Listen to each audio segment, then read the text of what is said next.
그녀는 남편 앞에 서면 자신이 알 수 없는 사람이 된 듯했다. 분노의 감정으로 오랜 시간, 격양된 시간을 보냈다. 언제까지고 세상 밖으로 나오지 못할 것 같아 두려웠다. 그녀는 처음 만났을 때의 남편 눈빛을 떠올렸다. 지금의 눈빛과는 많이 달랐다. 자신의 젊음을 방치한 남편이었다. 죽음이 갈라놓을 때까지 부부로 살 거라고 믿었다. 마음만 먹으면 남편의 몸을 언제든지 보고 만질 수 있을 거라는 걸 의심하지 않았다. 그녀는 갑자기 얼굴에 열이 확 올라왔다. 정수리에서도 뜨거운 것이 솟았다. 잠자리에서 깨어나면 온몸이 땀으로 젖고 침대 시트도 젖었다. 고생했어. 이제 보낼 수 있는데.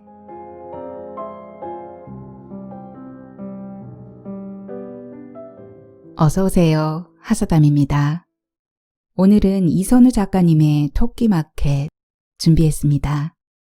이 소설은 2023년 한국소설작가상을 수상한 오후 2시의 친절한 이웃 소설집에 실린 단편입니다. 관계의 단절에서 오는 불안을 다루면서 그로 인해 생긴 외로움과 상처를 어떻게 회복하려고 하는지 보여주는데요. 갱년기를 맞은 주인공이 어떻게 고립을 뛰어넘어 홀로서기를 하려는지 소설 속으로 들어가 보겠습니다. 오늘도 끝까지 함께해 주십시오.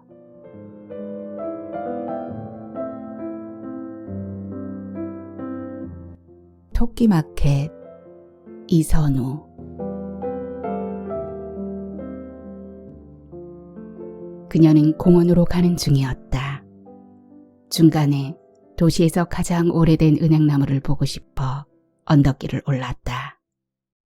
오랜 세월 땅 깊숙이 뿌리 내리고 풍성한 가지를 키운 은행나무를 보면 위안이 될 듯 해서였다.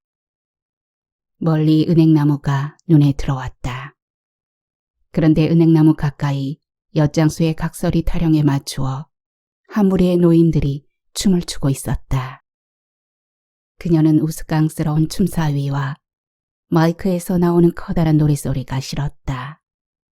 그 앞을 지나가는 것은 더욱 싫었다.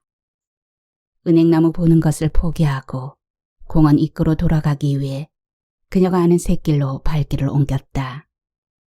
공원은 이른 시각인데도 많은 사람들로 활기찼다. 주로 여자들이 무리지어 공원 중앙의 호숫가 산책로를 걸었다. 우거진 느티나무가 터널처럼 긴 산책로였다. 한 무리 여자들이 비정상적으로 양팔을 앞뒤로 휘적거리며 걸었다. 순간 그녀는 그들과 일행인 척 걷고 싶다는 충동이 일렁였다.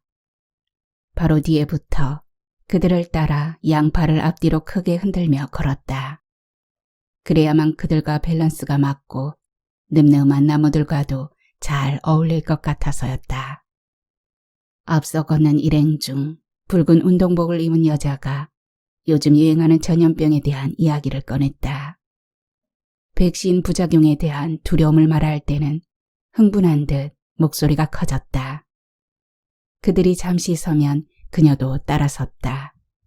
차분한 어투의 여자는 물통을 꺼내 물을 한 모금 넘긴 뒤 전염병 때문에 자신이 운영하는 노래방이 회생불능 상태가 되었다는 말을 끝낼 때는 울먹이는 듯했다. 옆에서 걷던 여자도 가늘게 한숨을 내쉬었다. 걷기라도 해야 그나마 화가 가라앉는다는 거였다.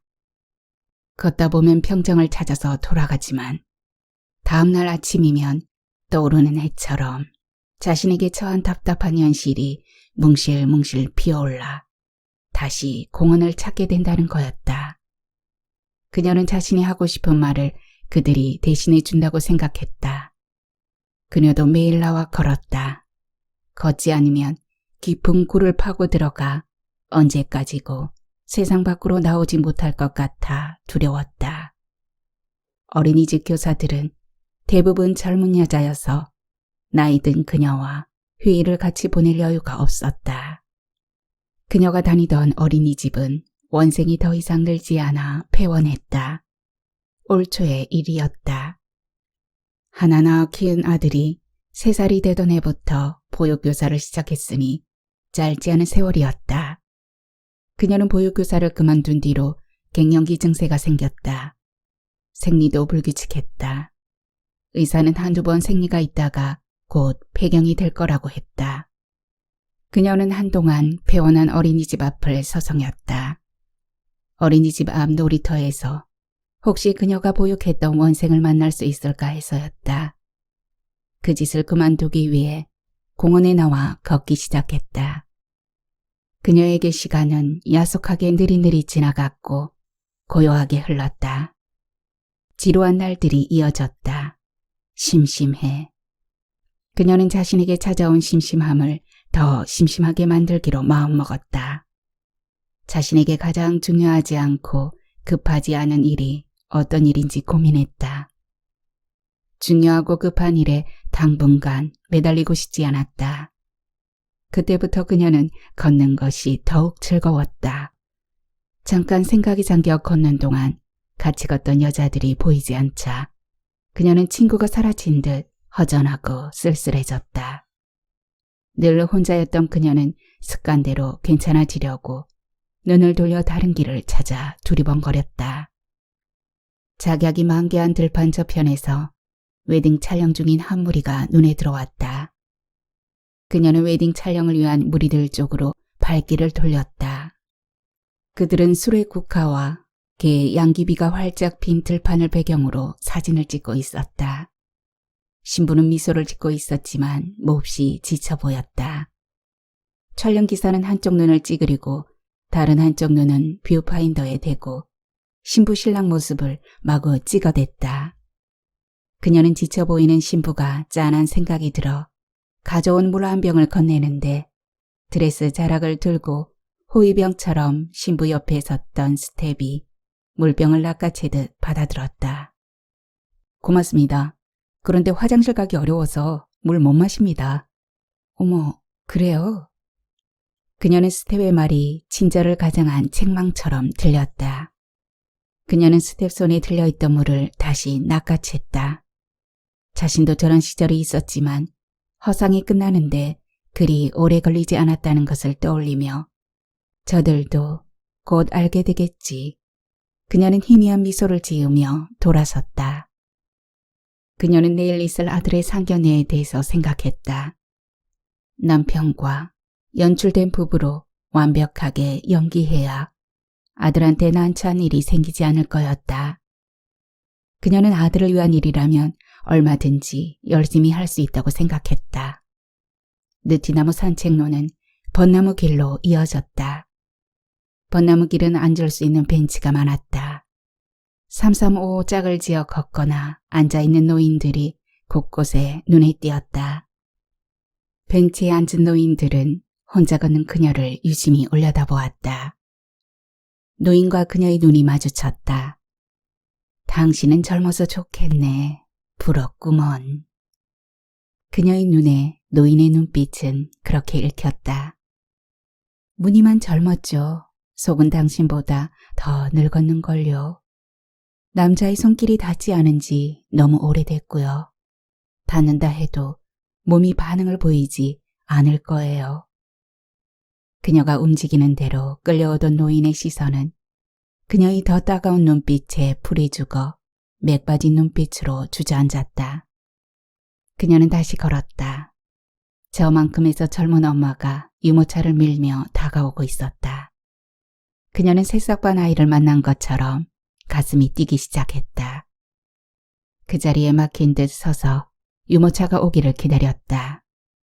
예쁘게 생겼네요. 너무 예뻐요.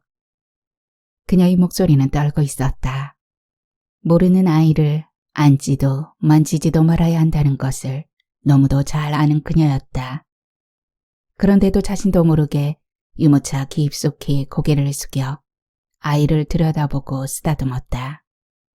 아이는 그녀가 담임을 맡았던 새싹반 아이들 중 선아와 닮아 보였다. 젊은 엄마는 그녀를 밀어젖히듯 빠르게 유모차를 밀고 도망쳤다. 그녀는 화가 치밀었다.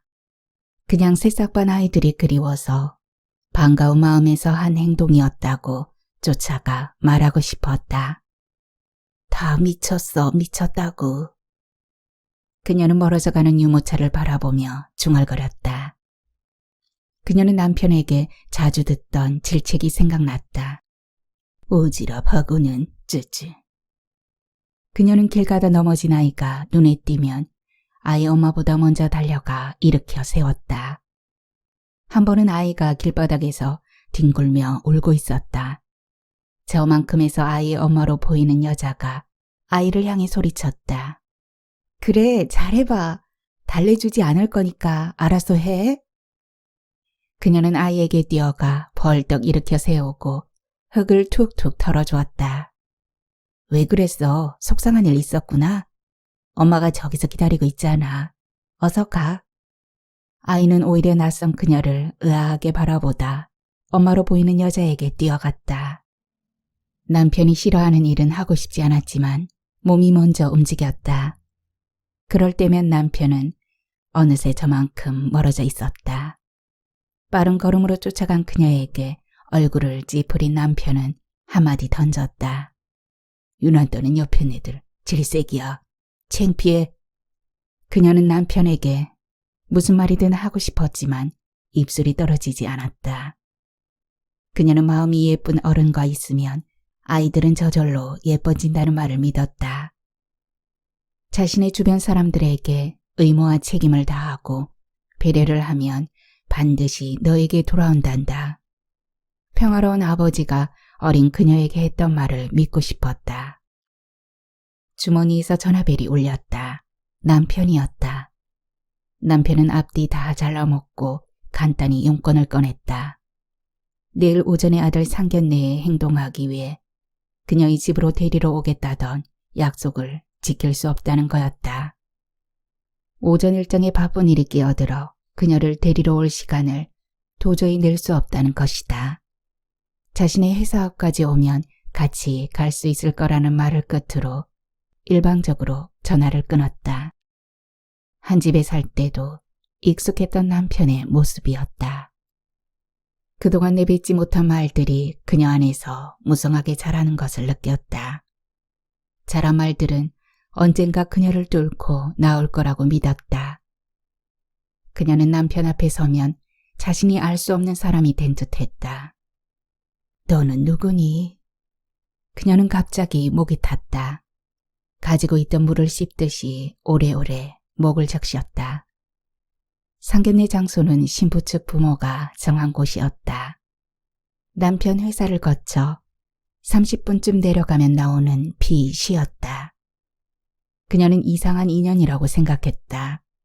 B시는 남편이 나고 자란 도시와 경계를 이루는 곳이었다. 그녀에게도 익숙한 곳이라 상견례 장소를 찾기란 어렵지 않을 터이지만 아들의 부탁이 걸려 남편과 만나 가기로 했던 것이다. 남편이 자진해 발령지를 전전하던 지난 시간들을 그녀로서는 이해할 수 없어 분노의 감정으로 오랜 시간 격양된 시간을 보냈다.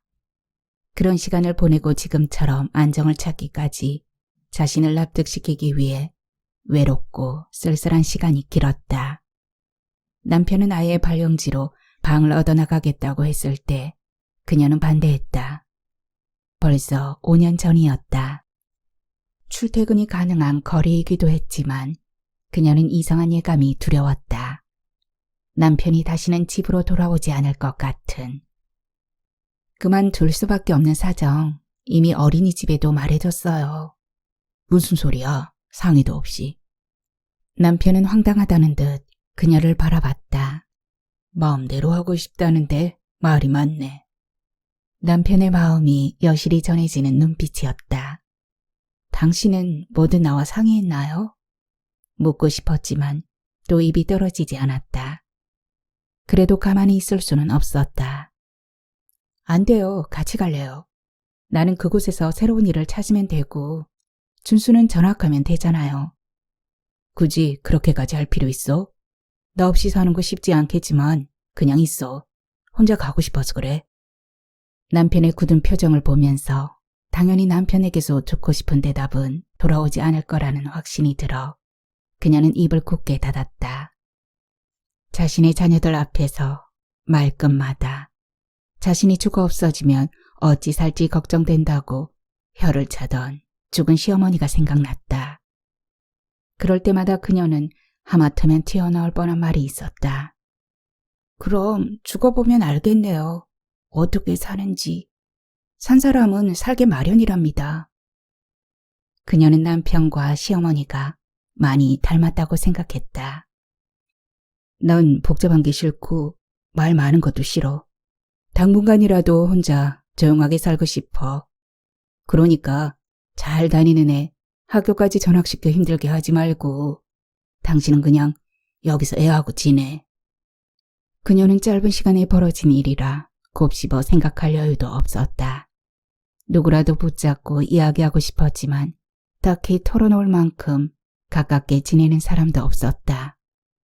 남편은 그전까지 아무 문제 없었다. 다만 말이 줄어들었고 자주 피곤하다고 했다. 혼자 있고 싶다는 말을 꺼냈을 때 그녀는 그동안 보지 못했던 남편의 그늘을 볼 수 있었다. 같이 열심히 살았다고 생각했는데 그는 어느새 저 멀리 멀어져 있는 듯했고 다른 세계의 사람처럼 느껴졌다. 무슨 일 있어요? 있는 힘을 다해 겨우 물었을 때 남편은 그녀의 한 톤 높은 목소리가 부담스럽다고 했다. 그건 또 무슨 말인지 새삼스러운 말을 듣고서야 남편의 지방 발령은 우발적인 것이 아니고 남편의 연출이었다는 걸 알았다. 그녀는 남편이 사는 작은 아파트에 서너 번 갔었다. 쓸데없는 짓 하지 말고 오지 마. 남편의 말을 무시한 건 그때가 처음이었다. 가르쳐준 비밀번호로 현관문을 열고 들어갔다. 정갈한 싱크대, 물때 없는 욕실, 무엇보다 은은한 빛이 들어오는 하늘거리는 흰 커튼이 안온했다. 그녀는 구석구석 살폈다. 문득 여자 흔적이 있을지 모른다는 생각이 들어서였다. 그렇다 해도 남편의 성품으로 눈에 띄게 할 사람은 아니었다. 남편은 그녀가 다녀갈 때마다 미세하게 불쾌한 안색을 보였다. 그녀가 2주 후 다시 갔을 때 가져갔던 반찬은 뚜껑도 열어보지 않은 채 냉장고에서 잠자고 있었다. 그녀는 반찬을 열어보지 않는 것으로 자신을 거부한다고 생각했다. 그 뒤로 남편에게 가는 것을 끝냈다.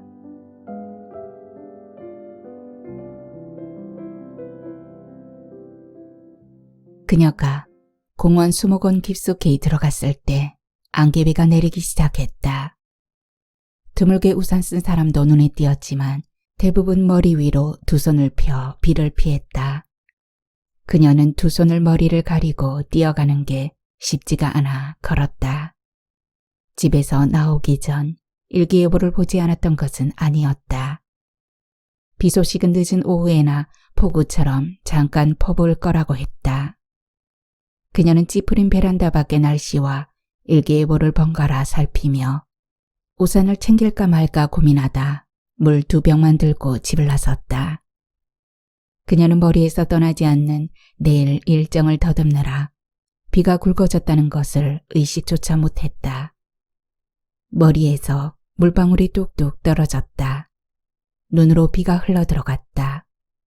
그녀는 옷소매를 끌어다 눈가를 닦고 다시 걸었다.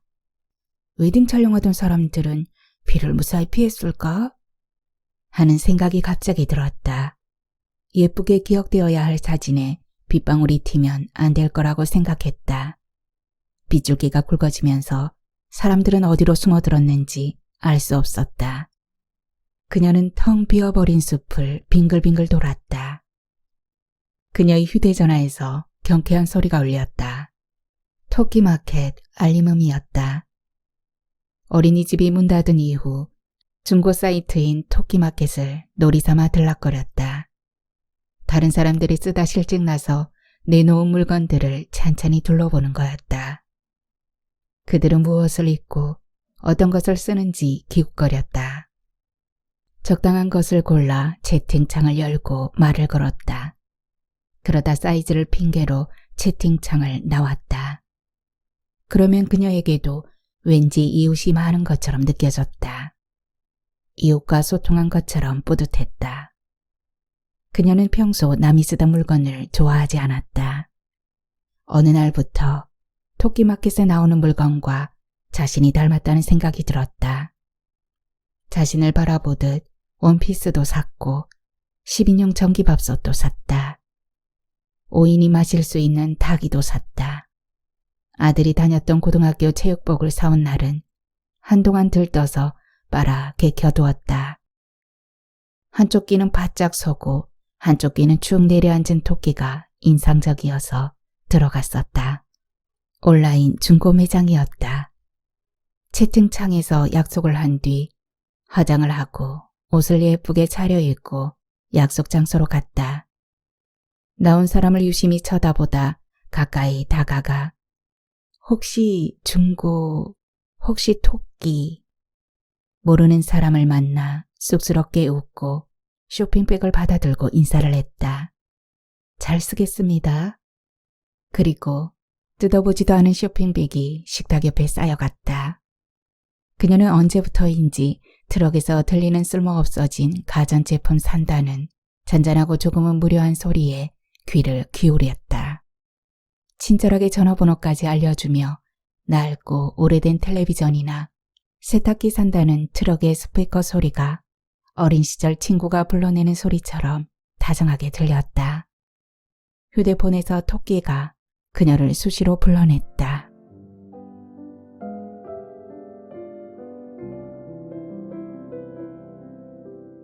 그녀는 쉬지 않고 수목원을 걸었다. 어쩌다 우산 쓴 여자들이 그녀를 스치고 지나갔다. 비를 맞고 걷는 사람은 그녀뿐이었다. 그녀는 비를 피할 요량으로 대왕 참나무 군락지 아래에 섰다. 밑동 크기로 보아 우람한 대왕 참나무였을 잘린 나무도 여러 그루 눈에 띄었다. 깊고 단단하게 뿌리 내린 나무도 저렇게 잘릴 수 있구나 생각했다. 밑동이 잘릴 만한 원인이 무엇이었을까? 그녀는 긴 시간의 흔적을 오래 바라보았다. 비는 잦아들지 않았다. 그녀는 어린이집 아이들에게 말을 걸듯 공원 수목원의 나무와 꽃에게 말을 걸었다. 모두 제자리를 지키고 서 있느라 고생했어. 자리를 지키며 산다는 것이 얼마나 힘든 일인지 나는 안단다. 얼마나 걸었을까. 머리칼에서 물방울이 주르르 얼굴을 타고 흘렀다. 마땅히 비를 피할 곳은 근처 화장실밖에 없어 보였다.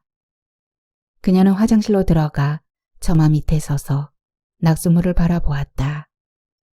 다시 자신이 알 수 없는 사람이 된 듯했다. 그녀는 자신이 누구인지 왜 이곳에 서 있는지 잠깐 고민하다 그만두었다. 그럴 때마다 남편이 끌려 나오는 것이 싫었다. 그녀는 갑자기 얼굴에 열이 확 올라왔다. 정수리에서도 뜨거운 것이 솟았다. 갱년기가 찾아오면서 시도 때도 없이 열이 솟구치고 땀이 흘렀다. 잠자리에서 깨어나면 온몸이 땀으로 젖고 침대 시트도 젖었다. 그런 날은 잠을 설치고 베란다 밖 먼 불빛을 바라보다 아침을 맞았다. 아들과 함께 지낼 때는 그나마 괜찮았다. 아들의 출퇴근 시간이 벅차 회사 인근에 작은 오피스텔을 얻어 나간 뒤로 눈에 띄게 그녀의 갱년기 증세가 심해졌다. 그나마 어린이집에서 아이들과 지낼 때는 가장된 활기라도 있었다. 많이 걷고 스트레스 받지 마세요. 그녀는 의사의 말을 귀로 듣지 않고 아름다운 꽃을 바라보듯 구경했다. 그녀는 화끈거리는 정수리 때문에 빗속으로 뛰어들어가 돌처럼 서 있었다. 얼마나 지났을까? 뜨거워졌던 머리가 시원해지는 게 느껴졌다. 우산 하나를 받쳐들고 걷던 두 여자 중 하나가 우산을 하늘로 높이 쳐들고 그녀를 빤히 보며 말을 걸었다. 어디 불편하세요? 뭐 도와드릴까요? 어디 들어가 비 좀 피하시죠. 감기 걸리시겠어요. 그녀의 귀에 여자 목소리가 빗소리처럼 들렸다. 몸을 타고 흐르던 뜨거운 것들이 사라지더니 오한으로 몸이 떨려왔다. 그녀는 빠르게 걷기 시작했다. 그녀는 한 달 전 늦은 밤 아들에게 온 전화가 떠올랐다. 일찍 잠들지 못한다는 것을 알고 아들은 늦은 시간에 전화를 했다. 상견례를 했으면 하는데 시간이 언제가 괜찮겠냐고 물어왔다.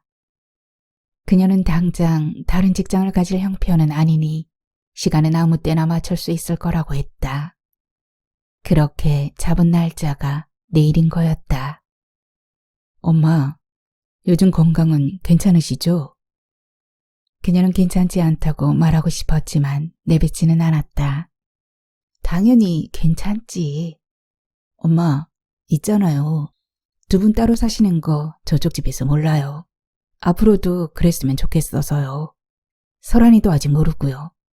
그저 아버지 직장 때문에 잠깐 그런지 알아요. 저쪽 집은 그렇다 해도 설한이까지는 좀 그렇지 않겠니? 언제까지 그럴 수 있을까 싶다. 그리고 얘기 못할 일 아니지 않니? 설한이한테는 차차 얘기해야죠. 그런데 두 분이 별거하는 거 이유를 얘기할 수가 없어서요. 납득 가능한 이유가 없잖아요. 왜라는 물음에 엄마 같으면 뭐라고 얘기하겠어요? 통화를 끝냈을 때 그녀는 땀으로 온몸이 축축하게 젖어 있었다. 그녀는 집안의 창이란 창은 모두 열었다. 밤 공기도 그녀의 몸을 식혀주지 못했다. 그녀는 욕실로 들어가 찬물을 틀어 샤워를 했다. 모든 것이 귀찮다는 생각이 들었다.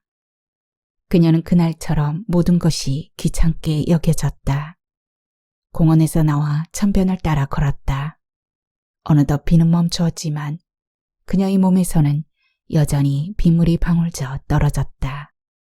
집으로 돌아온 그녀는 뜨거운 물로 샤워하고 소주를 한 병 꺼냈다.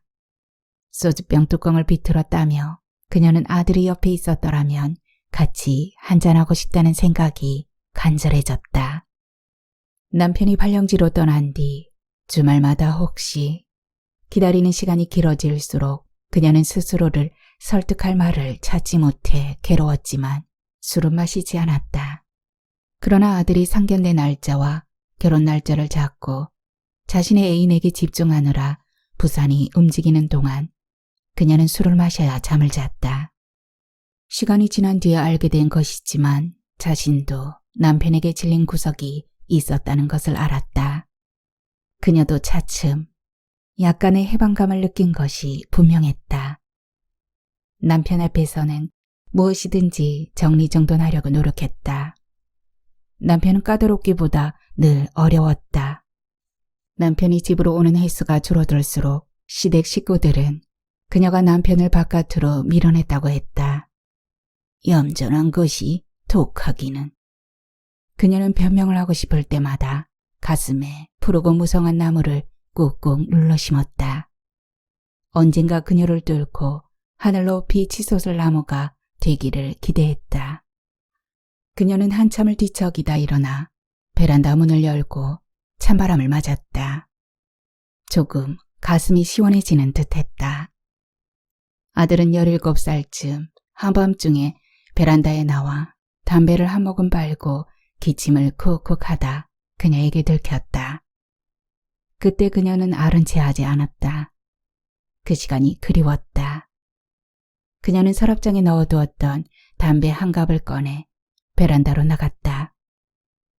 마트에서 소주를 사면서 계산대 뒤에 진열된 담배가 눈에 들어와 샀었다. 그리고 감색 가죽으로 된 수제 담뱃갑 케이스도 샀다. 아들처럼 담배에 불을 붙여 길게 빨아 입안에다 연기를 잠시 가두었다 뱉어냈다. 그녀는 여러 번 기침을 토했다. 쌉쌀한 맛이 마음에 들었다.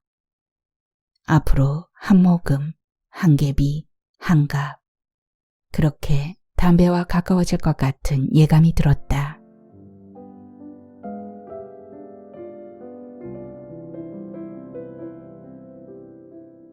남편은 인근 커피숍을 얘기했지만 그녀는 1층 주차장에서 기다리겠다고 했다.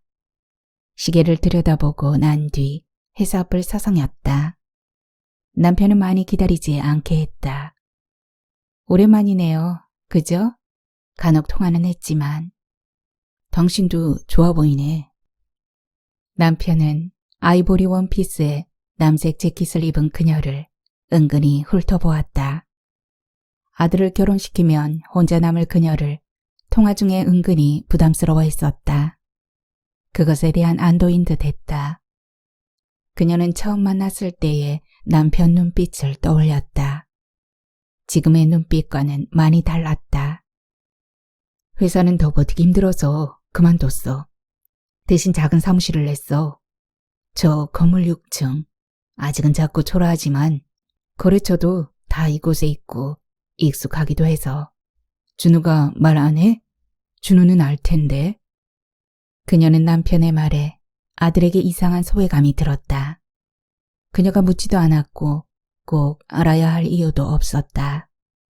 남편도 자신에게 꼭 말해야 할 의무가 없다는 걸 잘 알지만 그녀는 막 뗏목을 타고 표류가 시작된 아찔한 느낌이 들었다. 아버지는 어린 그녀에게 신 같은 얼굴을 하고 세뇌시켰다. 삶은 공평하다고, 절대자는 고통을 감당할 만큼만 주신다고. 아버지의 세뇌에 새같이 작은 가슴을 콩닥거리며 숨죽이고 종종거리며 살았다. 조용하게 입 닫는 훈련에 익숙했고 나눌 동기간 하나 없이 늘 아늑한 일상일 때가 많았다. 아픔이라든지 고독은 새 가슴에 구겨넣는 것에 익숙했고 그렇게 훈련된 거였다. 무남 동료인 그녀는 6형제 중에 가운데인 남편 가족 관계가 동경의 대상이었다. 그래서 형제들의 소란함이 부담이라는 그의 볼멘 소리를 배부른 소리로 일축했다. 남편은 정직했고 선량했고 신사라고 믿었다. 그때는 편안한 사람이라고 믿어 의심치 않을 때였다. 그녀의 졸업과 남편의 학사장교 인간 뒤에 자연스럽게 결혼이 이어졌다. 더 정확히 말하자면 졸업하기 몇 달 전 아들을 임신한 거였다. 자연스럽게 아버지 집에서 신혼살림을 차렸다. 남편은 제대를 하고 취직을 했지만 웬일인지 걱정거리에 지인 얼굴을 하고 다녔다.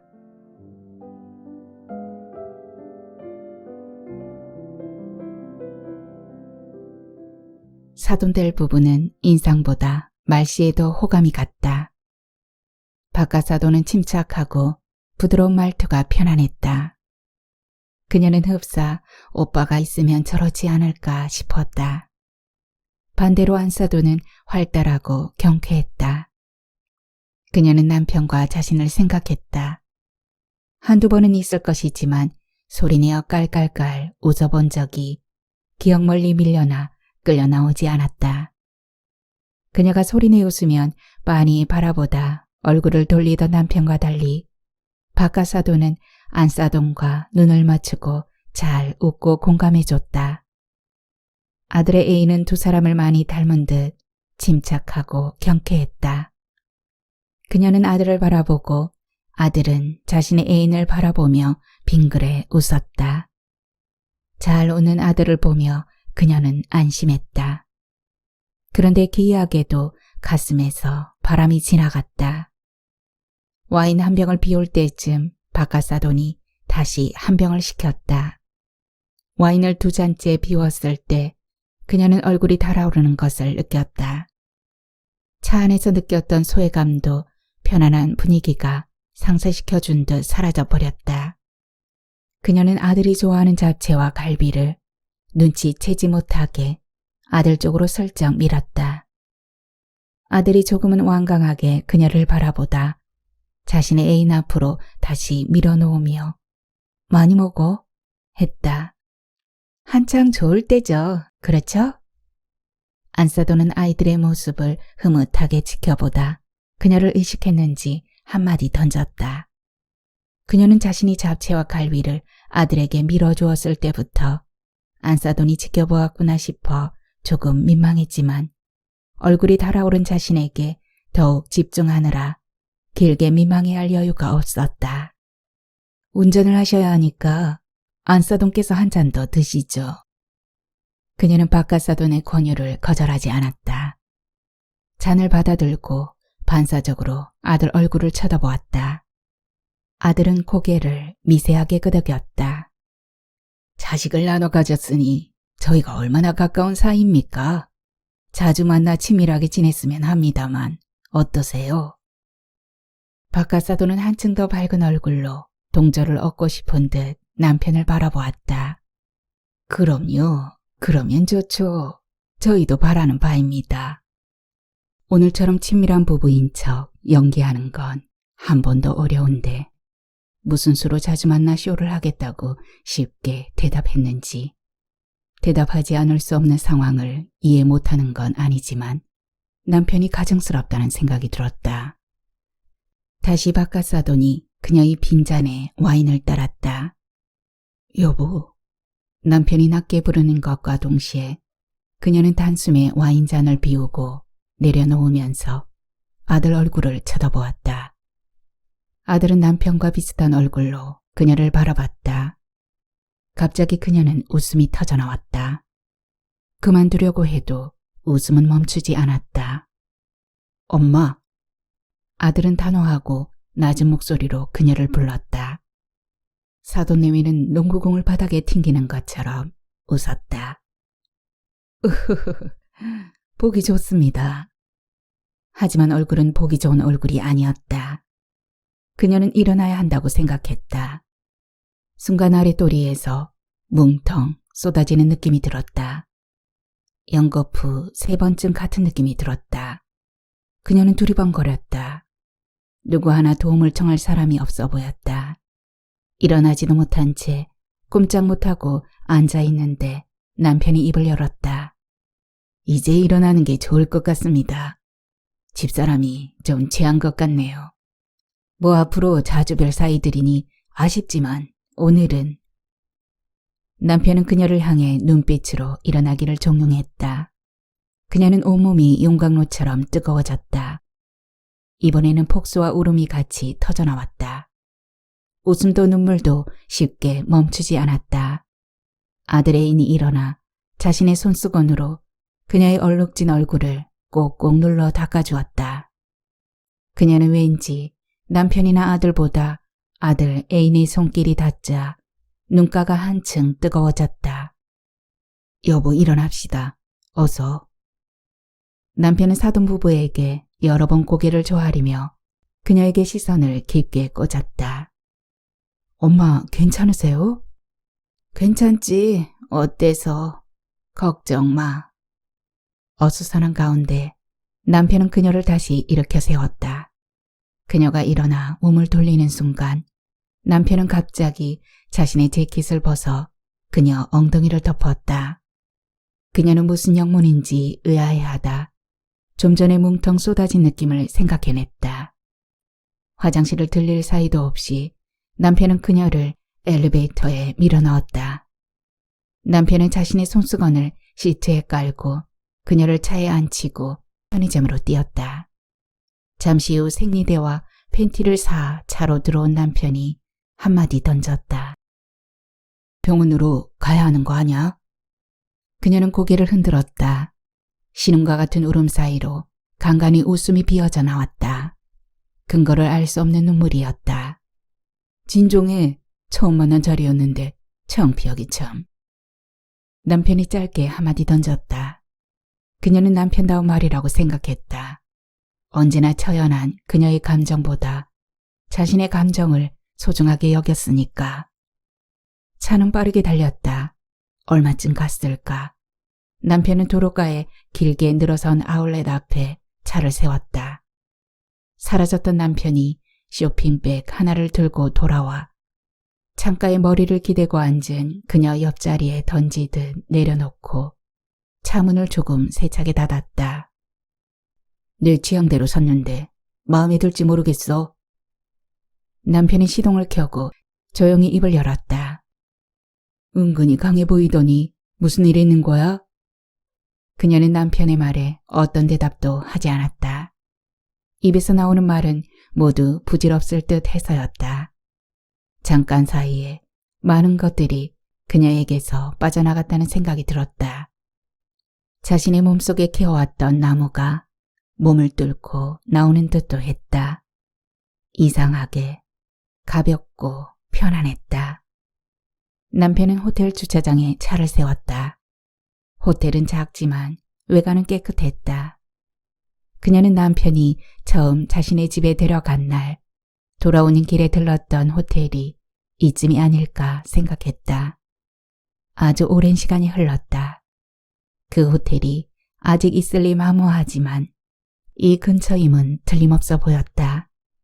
남편은 체크인을 하고 주차장에서 기다리던 그녀를 데리고 엘리베이터에 올라탔다. 엘리베이터는 5층에서 멈춰섰다. 엘리베이터에서 내리자 정면 벽에 오드리 헵번 액자가 걸려 있었다. 세월이 내려앉기 전의 모습이었다. 사진 속 여배우처럼 젊은 날 지금의 남편 뒤에 숨어 수줍게 호텔 복도를 지나던 때가 생각났다. 세상 부러울 게 없는 밤이었다. 붉은 카펫이 깔려있는 좁은 복도를 지나 남편은 503호 앞에서 잠시 망설이는 듯 싶더니 전자기로 문을 열었다. 그리고 그녀의 등을 살짝 밀었다. 그 옛날도 남편은 호텔방 앞에서 망설이는 그녀의 등을 살짝 밀고 문을 닫았다. 그때 그녀는 무섭지 않았다. 마음을 온통 지금의 남편에게 빼앗겨 안달이 났을 때였으니까. 대학 졸업을 2달 앞둔 날이었다. 연말 연시와 성탄의 분위기는 두 젊은이를 뜨겁게 만들었다. 남편의 부모님을 만나러 갔다 돌아오는 길에 들렀던 호텔방에서 뜨거운 밤을 보냈다. 후회나 미련도 없는 밤이었다. 그리고 10달 후에 아들을 얻었다. 남편은 요란하게 울리는 전화를 받지 않았다. 잠시 후 그녀의 전화도 울렸다. 남편은 자신의 전화를 무음으로 전환하는 듯 했다. 그리고 그녀의 전화를 들고 무음으로 전환하고 탁자 위에 2개의 휴대전화를 나란히 올려놓았다. 2대의 휴대전화에서 한참 더 불빛이 반짝반짝했다. 남편은 옷이 든 가방과 생리 패드가 든 봉지를 들고 꼼짝 않고선 그녀에게 들려주고 욕실 문을 열고 등을 가볍게 밀어 들여보내고 문을 닫았다. 한참 후 그녀는 검정색 긴팔 원피스를 입고 나왔다. 그전부터 그녀가 입던 옷처럼 잘 맞았다. 걱정했는데 잘 어울리네. 남편은 자신이 골라준 옷에 대한 만족감으로 목소리는 한층 부드러워졌다. 그녀는 대답하지 않았다. 고맙다는 말도 하고 싶지 않았다. 자신의 젊음을 방치한 남편이었다. 생리혈로 엉망인 옷을 쇼핑백에 담아들고선 그녀는 젖은 머리를 뒤로 넘기며 소파 깊숙이 앉았다. 원피스 자락이 무릎 위로 끌려 올라갔다. 그녀가 원피스 끝자락을 늘리기라도 하듯 아래로 잡아당기면 다시 슬며시 무릎 위로 걷어 올라갔다. 탐탁지 않은 원피스 길이 때문에 그녀는 소파에서 일어나 침대 가장자리로 가 걸터 앉았다. 남편은 일부러 시선을 멀리 두려는 듯 창가에서 움직이지 않고 밖을 내다봤다. 그녀가 어린 나이에는 죽음이 갈라놓을 때까지 부부로 살 거라고 믿었다. 마음만 먹으면 남편의 몸을 언제든지 보고 만질 수 있을 거라는 걸 의심하지 않았다. 어쩌다 보니 남편도 그녀도 서로에게 털끝 하나 건드릴 수 없는 사이가 되어 있었다. 내 몸만 내 것이었다. 이만큼 살고서야 알게 되다니 피식 웃음이 나왔다. 의사는 폐경 막바지에 1~2번 심하게 생리혈이 나올 거라고 했다. 그날이 하필 오늘이라니 이상하게 홀가분한 생각이 들었다. 만들어내려고 한 상황이 아니고 악몽처럼 찾아왔으니 자신의 잘못도 아닌 거라고 토닥였다. 그녀는 아들에게 짧은 문자를 보냈다. 엄마 잘 있어. 걱정 말고 즐거운 시간 보내. 남편이 여전히 속고처럼 창가에 서서 밖을 내다보았다. 그녀는 일어나 냉장고에서 생수 한 병을 꺼내 모두 마셨다. 찬물이 들어가니 후련했다. 그리고 한 병을 가져다 남편에게 건넸다. 마셔요. 진짜 병원에는 안 가봐도 되는 거야. 필요하면 데려다 주고. 병은 필요 없어요. 병 아니야. 걱정 마요. 아들 잘 키워줘서 고마워. 내 아들이기도 하니 당연하죠. 당신도 돈 벌어 가르치느라 수고했죠. 얼만큼은 진심이기도 했고 남편도 진심으로 보였지만 그녀는 낯선 공간이 너그러운 마음을 갖게 한다는 생각을 했다. 당신 좋은 상대 있으면 말해요. 호적 정리해줄게. 준수 결혼시키면 홀가분하게 해줄 수 있을 것 같아서 그래. 그녀는 숨을 깊게 내쉬고 남편의 대답을 기다렸다. 남편은 그간 한 번도 이혼에 대해 말하지 않았다. 그녀 역시 먼저 원할 만큼 이혼이 필요한 절차가 아니었다. 그런 일 없어. 필요하면 말할게. 호텔 창밖으로 천변을 산책하는 사람들이 보였다. 남편의 대답을 듣는데 오래된 장면이 떠올랐다. 발령지로 떠나고 두 번째 방문한 남편의 작은 아파트에서 그녀는 컵에 묻은 검붉은 립스틱 자국을 남편 몰래 지워놓고 돌아왔다. 그녀는 한 발도 앞으로 나가지 못할 자신이라는 것을 알고 있었다. 무엇보다 아는 채 했다면 남편은 떠났을 거였고 그때는 남편을 떠나보내는 것이 두려웠다. 이제 보낼 수 있는데. 그녀는 다시 깊은 숨을 내뱉었다. 남편에 대한 원망이 빠져나간 자리에 원래 타인이었다는 사실이 자리 잡은 듯했다. 그녀는 휴대전화 모금을 풀었다. 그리고 카카오 택시를 불렀다. 얼마 후 화면에 카카오 택시 도착을 알리는 알림이 떴다. 그녀는 남편보다 먼저 호텔방을 빠져나갈 생각에 가벼운 흥분이 일렁였다. 남겨진 사람의 마음을 남편이 잠시라도 느끼게 됐다는 것이 즐거웠다. 그녀는 쇼핑백을 들고 남편을 돌아보았다. 금방 택시 도착할 거예요. 준수 결혼식까지 만날 일 많을 텐데 또 봐요. 건강 잘 챙기고 그리고 당신은 좀 쉬었다 가도 좋겠네요. 남편은 갑작스럽다는 듯 아무 말 못한 채 그녀를 바라보았다. 객실을 빠져나오는데 토끼마켓의 빨간불이 깜빡거렸다. 그녀는 깜빡거리는 자신의 휴대전화를 들여다보며 흐리게 웃었다.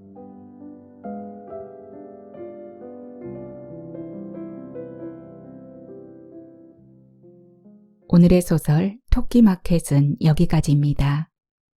갱년기를 이겨낼 수 있는 가장 좋은 방법이 무엇일까요? 혹시 선배님들이 계신다면 댓글로 조언을 해주시면 좋을 것 같습니다. 네, 오늘의 소설은 여기까지 읽어드리고 하소담은 또 다음 소설 준비해 오겠습니다. 모두 건강하시고요. 편안히 계십시오. 감사합니다.